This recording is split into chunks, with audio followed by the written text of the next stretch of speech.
Robert Plant made a decision in 1980 that cost him $800 million. Fans still don't understand why he turned down the largest offer in music history. That choice, however, was only the start of a secret-filled life. An illicit liaison with the sister of his former spouse. He rarely discusses his son. And losing everyone he's ever loved is a trend. 77 years old, living alone, with memories too hard to talk about. There is more to the rock legend's present existence than sadness. It is nearly unreal.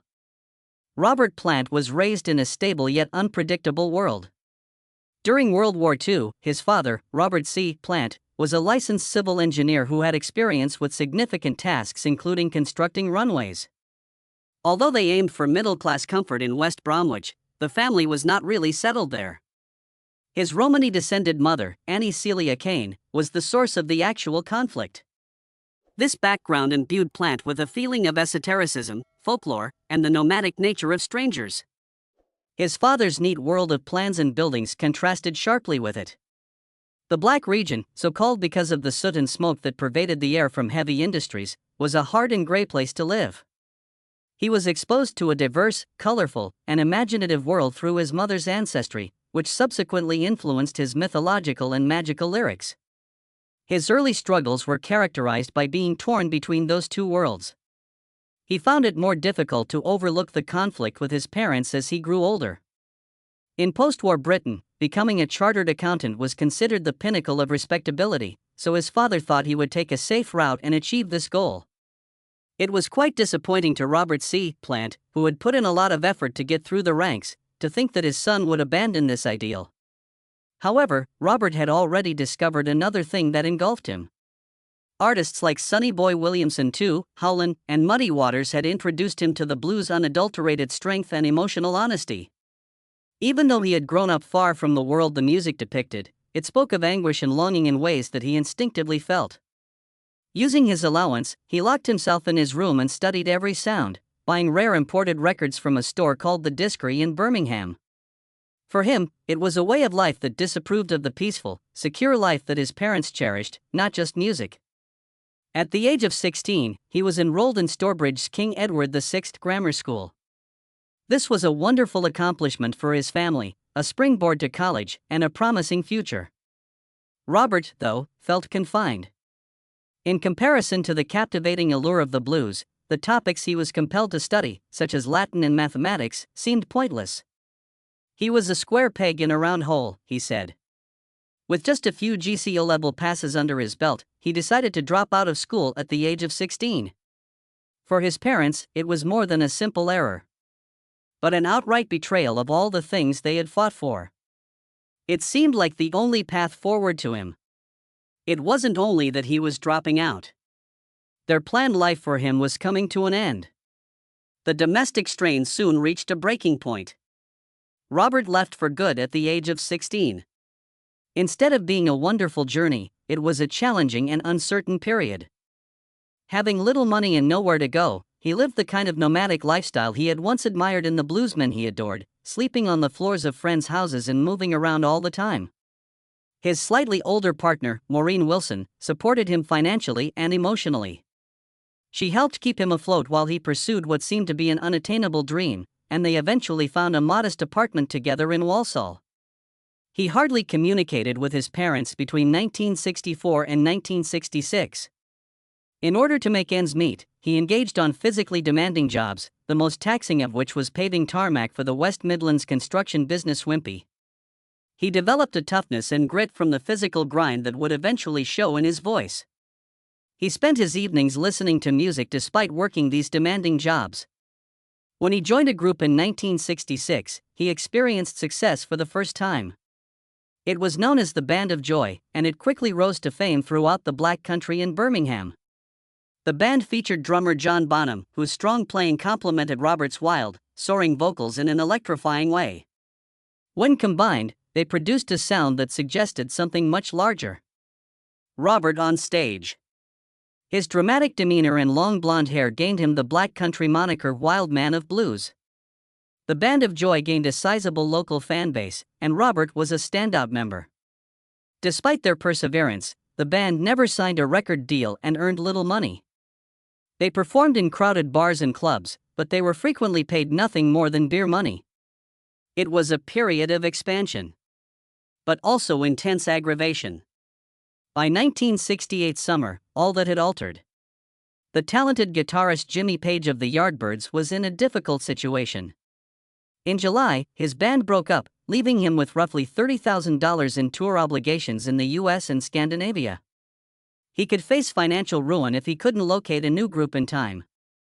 Reed suggested Robert Plant as a singer after Terry Reid, his original option, had declined. Robert was only 20 years old at the time, earning only $20 a week and barely making ends meet. Meeting him wasn't a casual encounter for Page. It was a last-ditch effort to find someone who could save him from ruin and notoriety. Page traveled 120 miles from London to Birmingham on July 31, 1968, to watch Robert play with the obscure band Hobbs Tweedle in front of a small crowd at a teacher training college. Robert was astonished by his performance that evening. His voice spanned 4 octaves, and he moved with a presence that Page had never seen before as he sang blues songs in Jefferson Airplane's Somebody to Love. When Robert took the stage, he exuded an odd, almost magical aura. Since a major band would have already signed him, Page subsequently acknowledged that he believed there must be a personal issue with him. Actually, London bands had turned Robert down because they thought he was too heavy or unusual for the general public. Page realized that evening that he had discovered someone exceptional. Robert paid Page a visit at his Pangbourne Victorian boathouse the very next day. Books about the occult, Eastern art, and medieval tapestries adorned the house, creating the ideal atmosphere for what ended up being an all-night session. The rare American blues records that Robert had brought with him matched Page's personal collection, including the full discography of Robert Johnson and recordings by Skip James. They continued exchanging songs and ideas until 4 in the morning. During their performance of Baby, I'm Gonna Leave You, Robert's voice resonated so loudly that it appeared to tremble the house's wooden rafters. By daybreak, they had sketched the initials of songs that would go on to make millions of dollars, such as Dazed and Confused and Communication Breakdown. After Robert joined, Page focused on finishing the band. Robert proposed bringing in John Bonham, who was working for Tim Rose's group at the time and making $40 per week. Because Bonham's bass drum broke through walls, he was prohibited from certain locations due to his strong drumming. Page gave him $25 to try out, which was almost twice his current salary. It was successful. John Paul Jones, a session musician with credentials with Donovan and the Rolling Stones, joined them to round out the band. Jones was an accomplished musician who had attended the Royal College of Music. His earnings as a session musician surpassed those of many full-time rock artists by 1967. Within 3 weeks, this new group had formed, with each member contributing unique talent while earning less than $150 per week overall. They were prepared for launch in September 1968. They changed their name from the New Yardbirds to the Yardbirds after Chris Dresch, a former bassist for the Yardbirds, threatened to sue them. Keith Moon and John Entwistle of The who had previously predicted that Page's new band would fail like a lead balloon, joked about the new moniker. Although Page enjoyed the term, he rewrote it to read Led Zeppelin. It, he believed, encapsulated the combination of strength and beauty, heaviness and flight, that he wanted the band to embody. Not only did Led Zeppelin's 1969 debut album make it into the charts, it blew up on the scene and permanently altered rock music. Within months of their formation, the band was outselling well-known performers and establishing the sound that would come to be associated with heavy metal. When Jimmy Page heard Robert Plant sing Somebody to Love at a Birmingham college, he happened to stumble across him. He could tell immediately that Plant's voice was unique. Plant gave the music a strength no one had ever heard before with his high notes, guttural growls, and visceral wails on that debut album. Future bands like Iron Maiden, Judas Priest, and Black Sabbath were inspired by it. The music industry was forever altered when Led Zeppelin was dubbed the new rock giants before they had even completed their first world tour. Robert Plant was the driving force behind this ascent. His performance left a lasting impression on the audience. He earned the nickname Golden God for his tall, self-assured posture and long, blonde hair that cascaded over his bare chest. He was more than a singer. His energetic movements, including snapping his fingers, throwing back his head, and striking daring stances, made every performance one to remember. His appearance became a representation of rock. He was also granted the unique title of Chestorama in 1974 by a music magazine, which declared him to have the greatest chest in rock. Later, when asked about his own chest, Plant said he was honored but was confused of what to say. The picture was further enhanced by his flashy jewelry, tight jeans, and colorful shirts. His manner had an impact on many other frontmen, including Jim Morrison and Mick Jagger, and contributed to defining the meaning of rock stardom. With the publication of Led Zeppelin 4 in 1971, they cemented their position in history. The album became one of the best-selling albums ever recorded, selling over 37 million copies worldwide. The song that served as its focal point was Stairway to Heaven, which was nearly 8 minutes lengthy yet nonetheless managed to become one of the most well-known songs in rock history. To hear it, fans purchased the entire album, despite the band's refusal to release it as a single. It was certified 24 times platinum in the US alone, indicating that over 24 million copies were sold. It reached 38 million people worldwide. Plant's personal life was changing at the same time as their notoriety was growing. Maureen Wilson and he were married on November 9, 1968. With the freshly formed Led Zeppelin performing at London's Roundhouse, their wedding reception was possibly the most exclusive performance debut ever. In 1966, Plant had met Maureen at a Georgie George concert, and she became a constant in his life as his career took him from modest clubs to international acclaim. He even composed their second album song, Thank You, specifically for her. Maureen kept things stable at home while Plant was on tour, and the couple had 3 kids together. Amid the tumult of rock stardom, Plant's marriage provided a unique sense of normalcy during those formative years. However, traveling was not without its scandals. In July 1969, the infamous Mud Shark incident happened at the Edgewater Inn in Seattle. Vanilla Fudge's Carmine Appice later verified in his memoir that members of Led Zeppelin and Vanilla Fudge had a startling run-in with a 17-year-old groupie and a fish that was taken from the bay. Frank Zappa recounted the tale in a 1971 live record, which increased its visibility. The confirmation years later solidified it as one of the most outrageous tales in rock history, after years of being written off as a fiction. The incident occurred during Zeppelin's first significant US tour, which made it even more shocking because the band was still working to build a solid reputation. As time went on, Plant's personal opinions regarding the excesses of the rock lifestyle changed. He was troubled by the burgeoning groupie culture in Los Angeles by 1975, particularly the way it was attracting younger and younger ladies. He wrote the song Sick Again about this, where he vented his annoyance and grief. In interviews, he expressed his disenchantment with the scene, claiming that what had been thrilling now seemed flimsy and incorrect. By the mid-1980s, he had publicly referred to the rock star lifestyle as mean-spirited and shabby, demonstrating his distance from the excess that typified much of Zeppelin's appeal. Plant also gave Led Zeppelin's songs a depth that many didn't anticipate.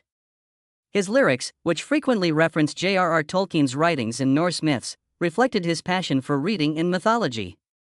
Tolkien's world was a major inspiration for songs like Ramblin', which made allusion to Mordor, and the Battle of Evermore, which had visuals that fans could immediately relate to characters like Frodo and Galadriel. He also used Norse mythology in compositions like Immigrant Song, during which he sung of Valhalla and Viking conquests. This made Zeppelin's music more intricate and rich than that of other bands. One of rock's greatest riddles was confronted by the Beatles during their 1973 Madison Square Garden performances. During 1:20 a.m. and 7:30 p.m. on July 29, approximately $200,000 in cash was taken from the Drake Hotel's safe deposit box. The sum was a representation of their concert revenue. Richard Cole, the tour manager, found just passports in the box when he went to pay the film crew, revealing the theft. No one was apprehended, and the money was never recovered despite a thorough NYPD investigation and a thorough report. In music history, the theft is still regarded as one of the most infamous. The song remains the same, the band's concert film even made mention to it. Plant's development as a songwriter marked yet another significant shift. In the beginning, his lyrics were frequently criticized for being repetitious and simplistic. With the publication of Led Zeppelin III in 1970, however, he had begun penning more introspective and intimate songs. Songs like Brawny or Stomp and That's the Way revealed a different side of him that was rich in emotional depth and narrative.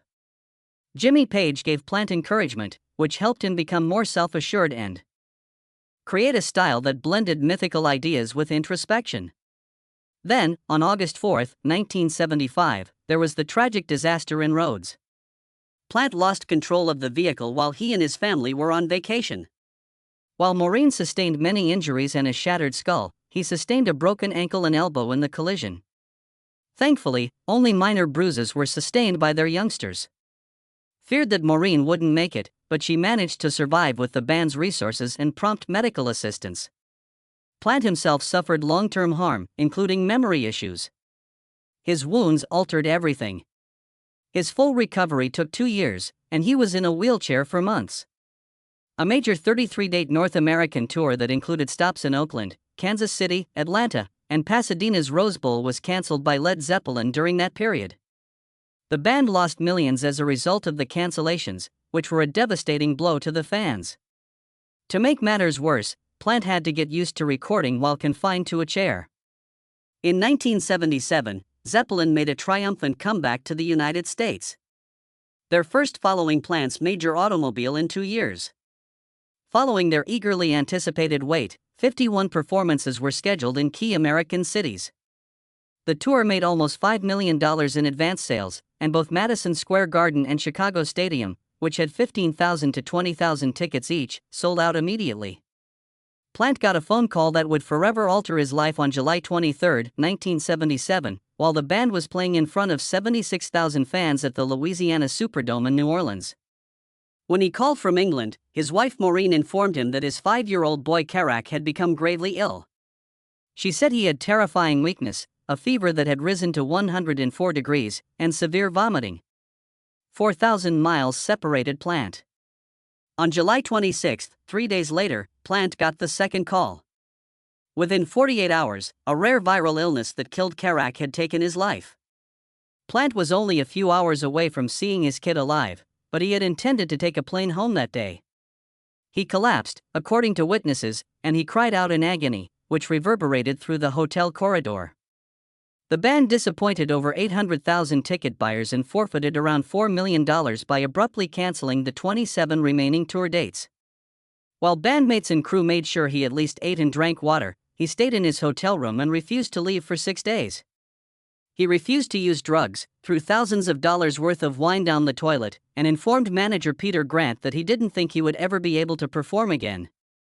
And further layer of suffering was added to the tragedy when their insurance company attempted to reject a $2.3 million claim, claiming that family bereavement was not covered.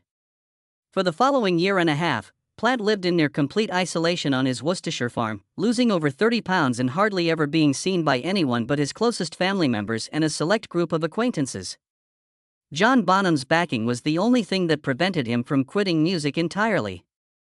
Plant subsequently said that, before Bonham intervened, he was prepared to give up entirely and perhaps even pursue a career as a teacher.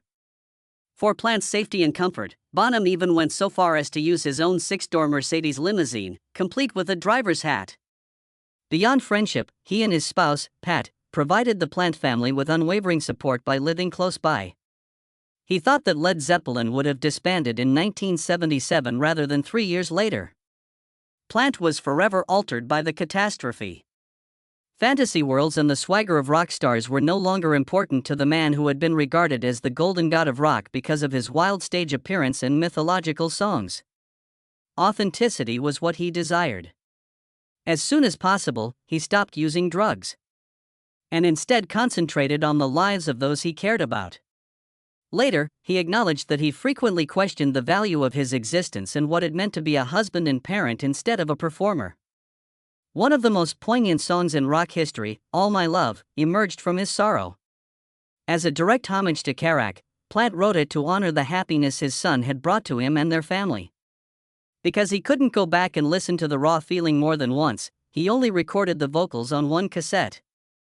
Developed around John Paul Jones' Yamaha GX1 synthesizer without Jimmy Page's involvement, the tune was unlike anything Zeppelin had ever done. The fact that it was one of just 2 Zeppelin songs that Plant did not co-write demonstrated how intimate it was for her. He subsequently referred to it as one of the band's best performances. In late 1978, the band recorded outside in Stockholm, and the contrast was evident. Plant and Jones carried the majority of the writing because Jimmy Page and John Bonham were frequently missing due to addiction. The entire record was influenced by Plant's new outlook, and it spent weeks at the top of the Billboard 200. By 1980, it was impossible to conceal John Bonham's excessive drinking. During Led Zeppelin's June and July European tour that year, the warning flags were obvious. In the middle of the third song at a concert in Nuremberg, he passed out. The band said he had just eaten too much, but the media soon discovered that alcohol was the true cause. He required hospitalization due to the severity of the incident. Later, Rolling Stone revealed that he had just kicked a heroin habit and was concurrently taking medicine for depression and anxiety. It was harmful when combined with his heavy drinking. His loved ones could see he was on the verge of losing it, but they were unable to stop him. It started on September 24, 1980, and would turn out to be the most tragic day of his life. He was picked up and driven to Bray Studios for rehearsals by Led Zeppelin associate Rex King. Bonham requested a breakfast stop en route. He consumed 4 screwdrivers of quadruple vodka at that one lunch. Approximately 400 to 560 milliliters of pure alcohol, or 16 shots of vodka, were consumed before midday. Bonham once said, "I've had enough of playing drums," as Robert Plant recalled. In an odd and perhaps prescient moment, Bonham even said to Plant, "You play the drums and I'll sing when we get to the rehearsal," before ripping off the sun visor off his car and flinging it out the window. "Everyone plays better than me." He continued to drink excessively at the studio all afternoon and into the night, never letting his body rest. Devastating news arrived the following day, September 25. He was discovered dead at Jimmy Page's Windsor residence at approximately 1:45 in the afternoon by John Paul Jones and road manager Benji Lefebvre. The old Kluwer Mill house. He had been put on his side by a care member to help maintain a clear airway when he went to bed approximately 13 hours prior. He had taken approximately 40 shots of vodka in a 24-hour period, or 1.0 to 1.4 liters of alcohol, according to the inquest held a month later. With a blood alcohol content of 276 milligrams per 100 milliliters, the coroner declared that the level was incompatible with life. Had choked while he slept, his body's reflexes blunted by the drink. His system was proven to be drug-free.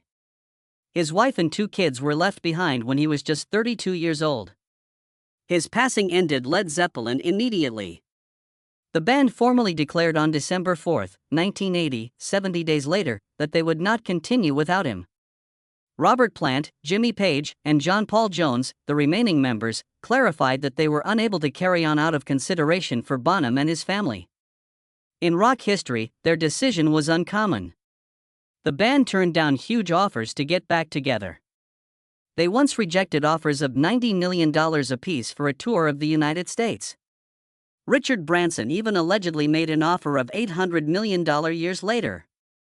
Their scheduled North American tour, which was supposed to start in Montreal on October 17, was abruptly cancelled. The period that dominated rock music for over 10 years abruptly came to an end. Bonham passed away at the age of 32, leaving Robert Plant with an unfillable void. That's when Phil Collins took over. "The man who sat behind you for all those years was my hero," Collins, who was now gaining popularity in his own solo career, said Plant. In 1983, he accompanied Plant on his debut solo album, Pictures at 11, where he played drums on 5 of the 8 tracks. Collins provided him the support and encouragement he needed to stand on his own again, Plant later stated, rather than a lot of advice. Pictures at 11, which was released on July 2 in the UK and June 25 in the US, 1982, demonstrated that Plant could be successful without Zeppelin. Platinum in the US and Canada, and gold in Australia, it peaked at number 2 in the UK and number 5 on the US Billboard 200. The Rolling Stone noted how Plant transformed modest goals into a significant event, while other critics lauded the record. Prior to its closure, it was the sole solo album he had ever published on Led Zeppelin's Swan Song label. had his first solo hit with Big Log the following year. Reaching number 6 on the Billboard Top Tracks chart, the song also peaked at number 20 on the US Billboard Hot 100 and number 11 in the UK. There was a peculiar backstory. The musicians at Rockfield Studios were playing with a TR-808 drum machine when they ran out of firewood. A 15-foot log was located, and without any tools, they burned one end of it slowly until it was hollow. The enigmatic title of the song was inspired by that peculiar moment. Plant's new image was solidified by its music video, which was directed by Storm Thorgerson and included eerie images of Death Valley in Las Vegas in California and Nevada. While Plant's professional life was flourishing, his personal life was falling apart. Maureen Wilson and he were married in 1968, but their marriage terminated in 1983. She had supported him during his ascent to stardom, the loss of his 5-year-old son, Carrick, in 1977, and Led Zeppelin's demise in 1980.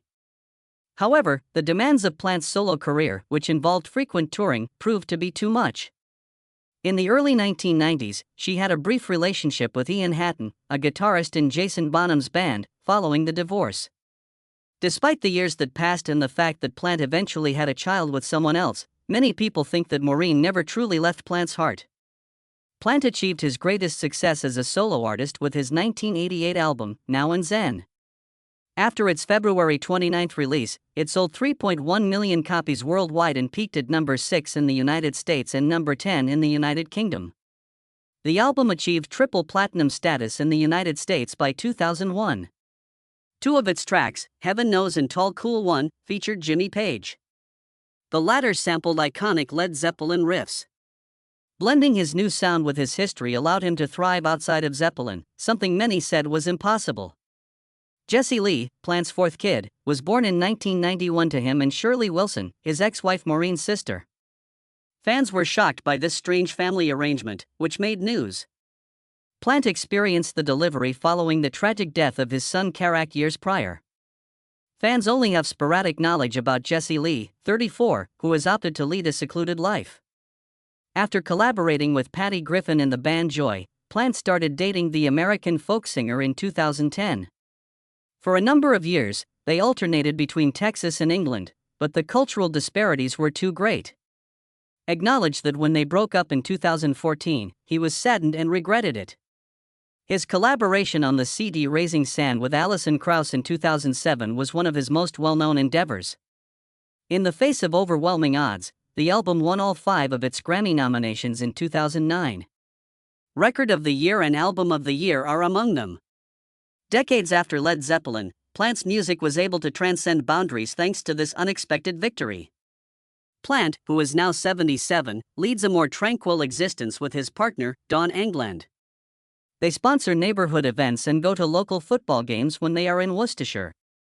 He has joined a local homeless charity as a patron and continues to play on tour with his band Saving Grace.